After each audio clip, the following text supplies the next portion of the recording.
Welcome to your practice. So find your seat, find your stillness posture. It's a formality, you know. You could do this walking, you could do this jogging if you weren't me, and torture yourself for just a little bit of jogging. But yeah, any sort of activity that takes like very little bandwidth would be fine. No trouble with something. Sometimes laying is it can put you to sleep. You can fall asleep. So a little bit of sitting up, but there's absolutely plenty of laying meditations out there. You could stand. This might be a little long time to stand, but certainly doable and within the scope of many meditators to stand. It's part of the structure. You're creating just enough bandwidth so that we can start to study or look at or investigate the mind. What is the mind? That we're reducing or restricting external stimuli just enough so we can start to investigate the mind, the nature of the mind. And the meditation practice is really twofold. First, we're trying to calm the mind slightly. For some, that's just the goal, just to calm the mind. But in this non-dual practice, non-dual work, at least Ramana teaches, it's not enough to just calm the mind. Because if all you make out of your meditation practice is calming techniques, you need the techniques because you're only as calm as the techniques. But if once you have calmed enough, you employ the inquiry techniques of seeking to understand the nature of your mind. And again, we are not trying to understand the nature of the mind through neuroscience or some other sort of outside information-based paradigm, but you're trying to understand your mind from your own direct experience. You're saying, hey, what I know about this mind thing? What do I really know? And that will cause a lasting shift in the mind. When you really understand the mind changes its behavior. And so Ramana would say, calming techniques are important, but it's the understanding techniques that are actually the most significant. They make the lasting change.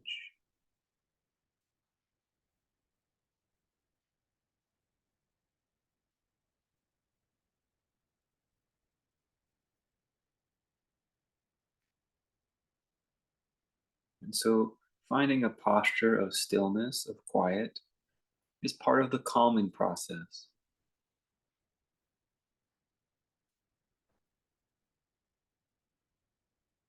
You're starting to become restful, easeful.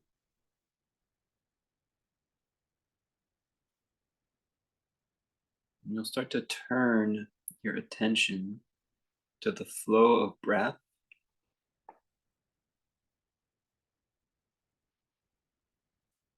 If you've had a particularly active day, you might be a little more intentional. If you consider yourself newer at meditation or haven't been meditating regularly, you might be a little more intentional with that flow of breath, meaning that you're trying to direct it. Direct the inhale, direct the exhale. You could count the breath.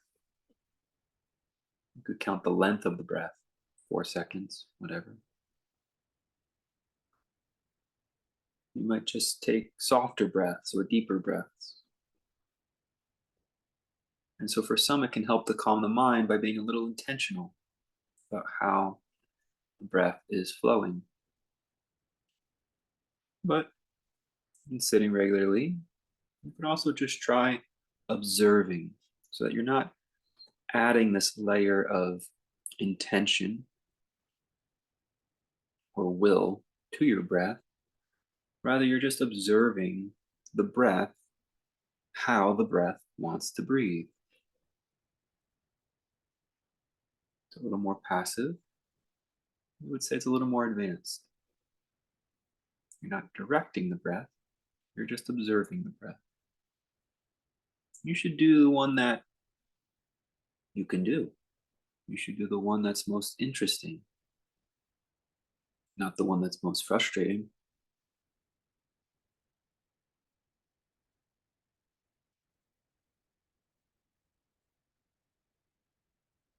So we found ourselves a posture of stillness. We found ourselves an object, a singular object, the breath, to focus our awareness on, whether we direct the breath or just observe it.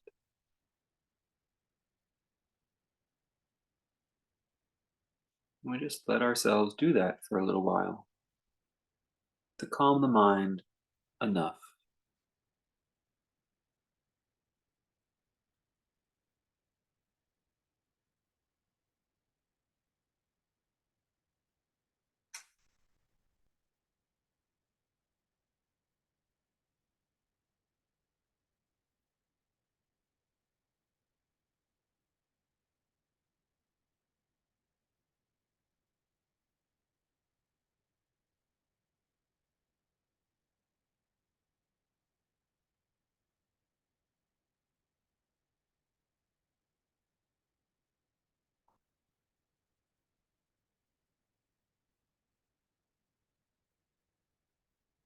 This is a tried and true method.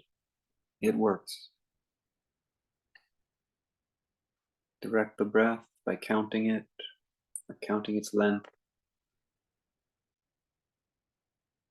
Or just try to slow it down.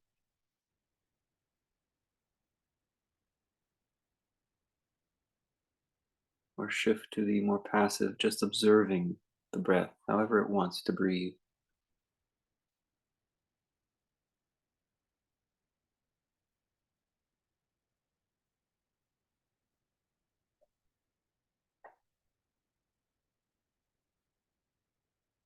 As you do this, start to notice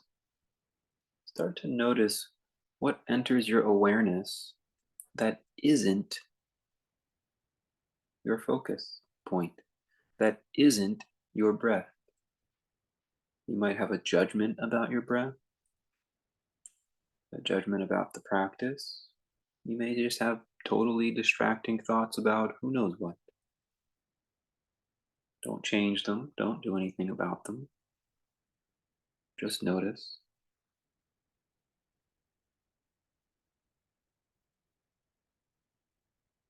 And try to let your breath soothe you, calm your mind with breath.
Just notice the subjects that are important to you.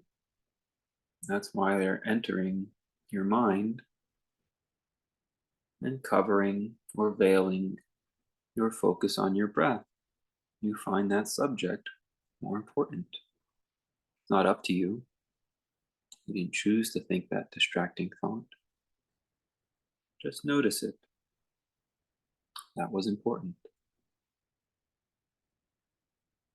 Go back to your breath. Patiently calm yourself. Soothe yourself. And notice any subjects that come up that aren't the breath.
Just take note.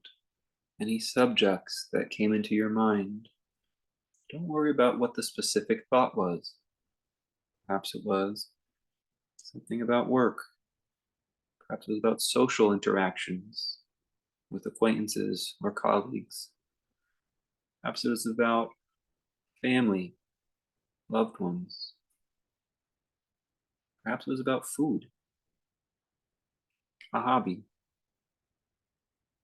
Just notice the broad subject that generated those thoughts.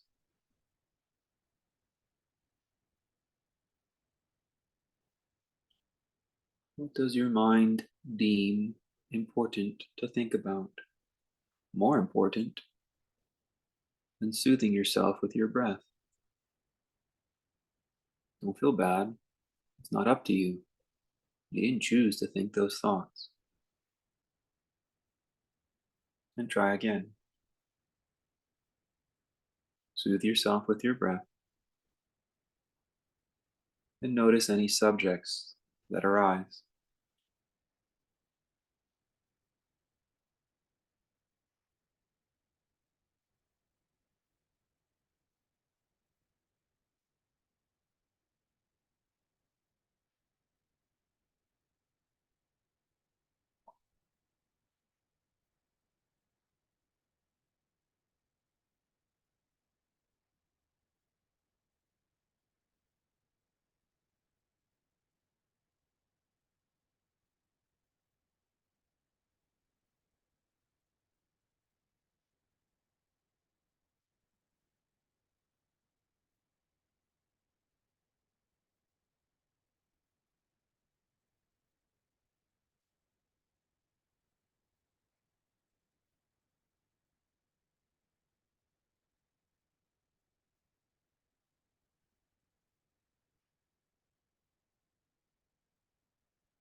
Any new subjects?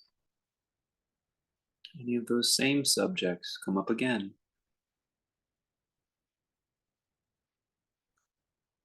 Recognize that these subjects, very often, they make up our life. As far as I can tell, none of us here are monks or nuns. Not yet, anyway. There's nothing wrong. We shouldn't bash ourselves over the mind, over the head, reprimand ourselves for having thoughts about these subjects. They're being tended to.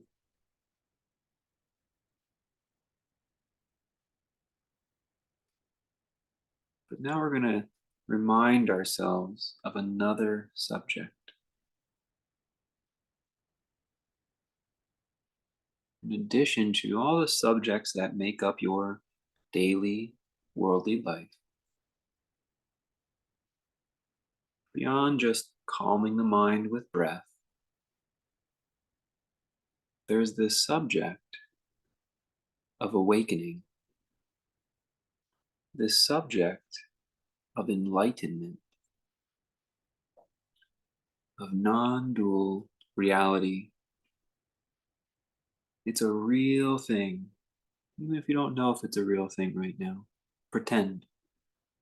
Pretend without a shadow of a doubt that it is a real subject. That I'm talking to you, could be an awakened being, a free being,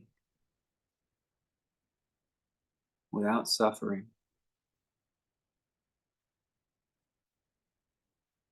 enlightened.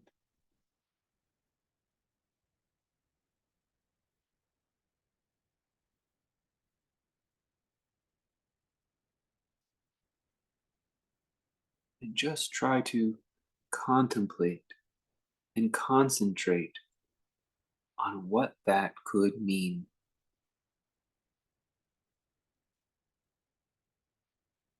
That's all. Awakening is a real thing. It's a real subject for your mind.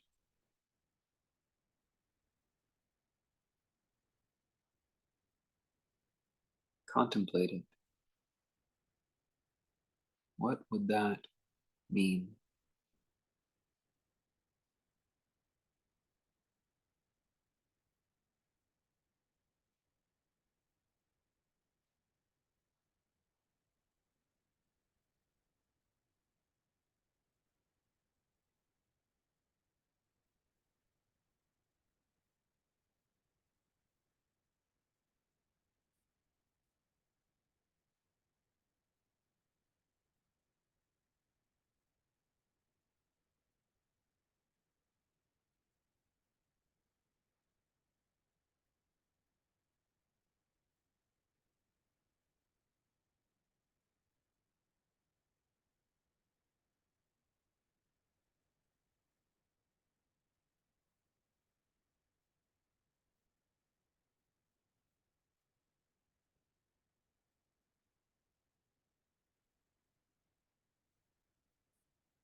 Try to know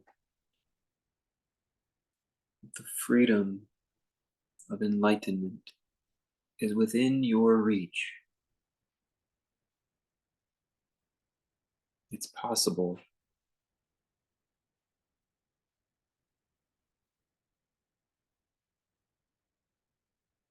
Feel how that knowing brings value to that subject, makes it important.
awakening the non-dual reality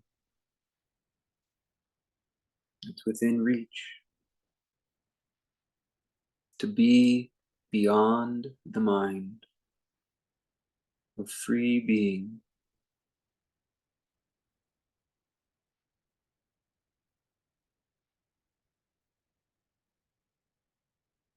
Let the interest in it raise it on the important list. Bring it to the apex of worthwhile subjects.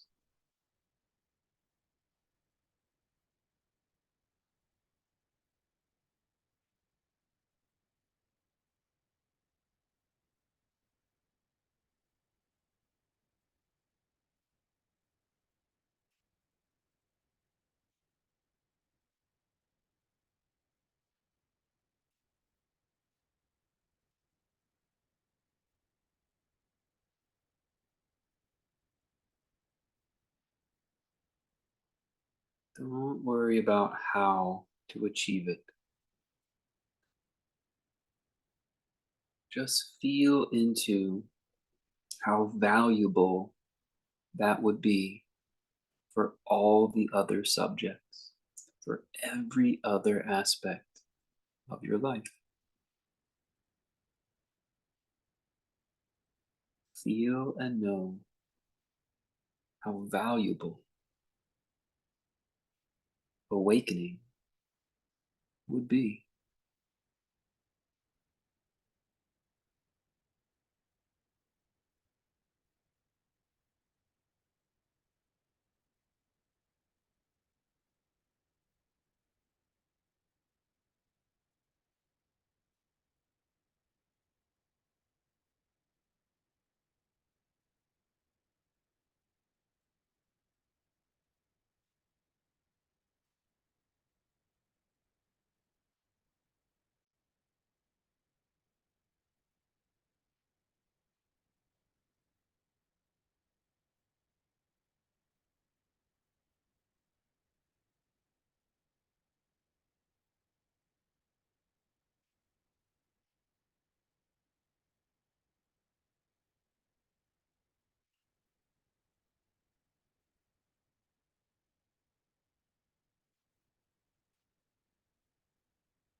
As you feel the earnestness growing, activating in your consciousness, as you feel the earnestness activating, aspiring toward awakening the non dual reality,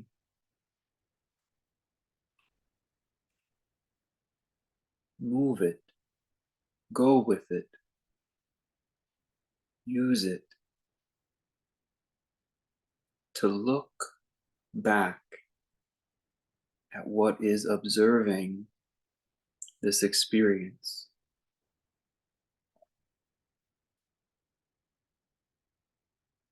Pour it into it.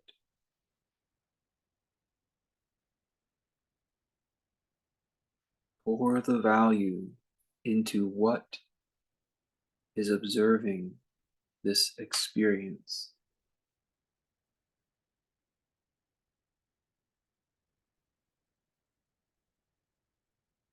It is an internal action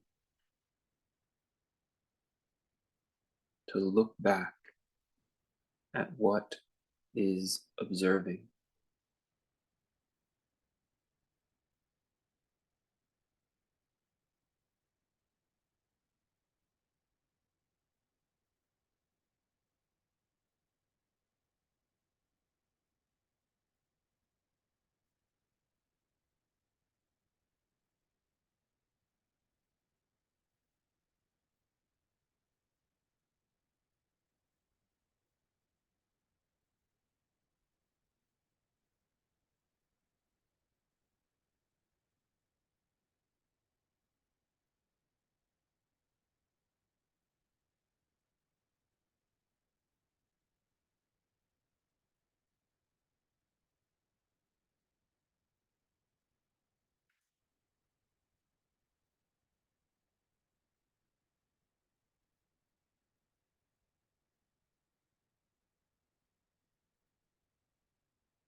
If you find yourself wandered off back to one of those other subjects,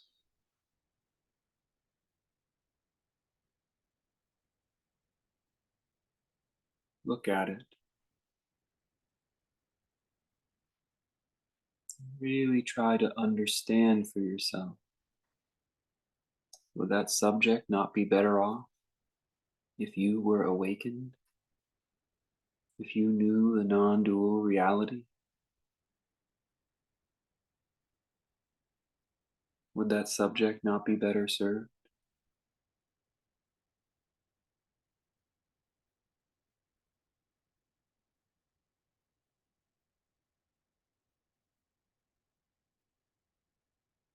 In other words, grow and deepen your earnestness for awakening. Feel it like it was an inner movement, an inner welling.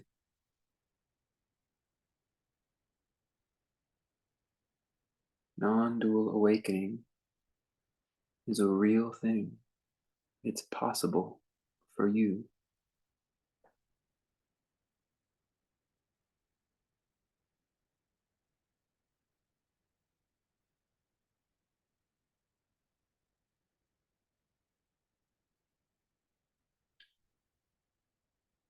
When it feels ripe, direct it and look back. Look for what observes this experience, for what knows this is here, for what sees those thoughts in the mind. Just keep looking, going into it deeper and deeper.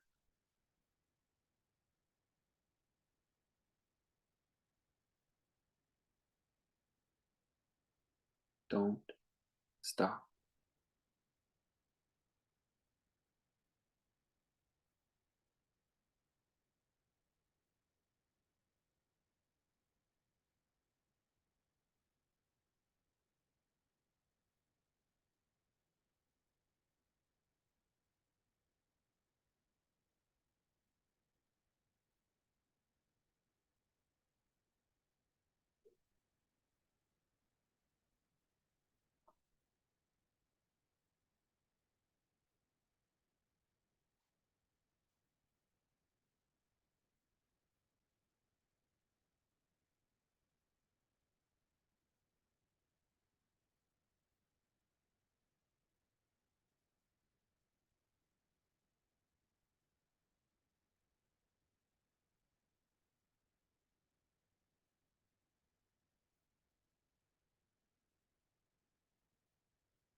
If you find yourself wandered off back to one of those other subjects, start the process again. But if you're there, you're weaving your way through back into the origin of the watcher, start to become passive about the process. Don't direct it. Don't will the looking back. Just let that energy have a life of its own and follow it. Just observe where it goes. And again, if you wander off back into those worldly subjects, gather more energy, more inspiration.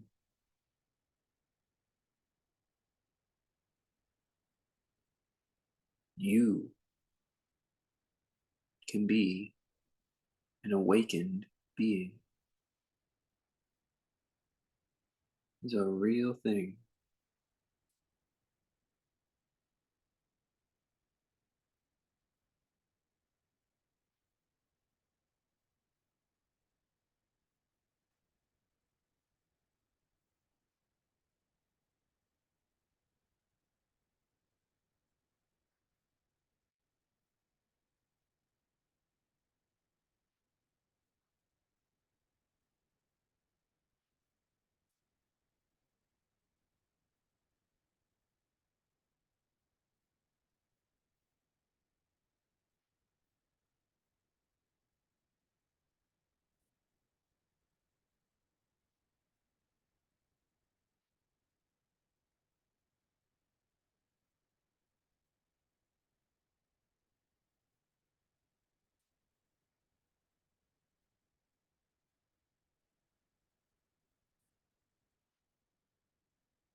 Intimately know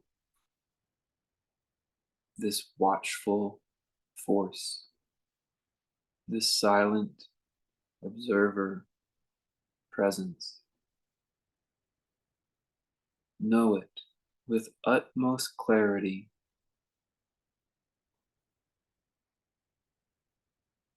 Feel that motivation to understand it.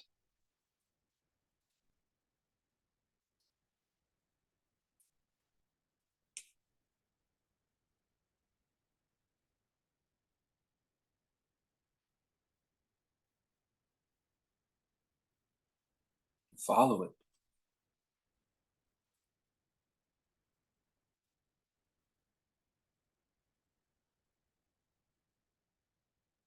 Don't stop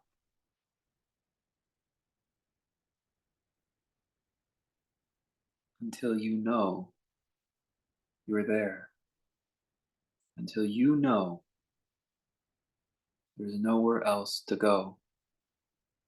Don't stop. Pour that energy, that inspiration into the watcher, into what observes.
Don't stop.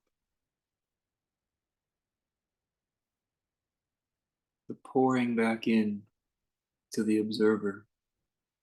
It never has to stop. But you can relax your body, open your eyes, and come out of the seated practice.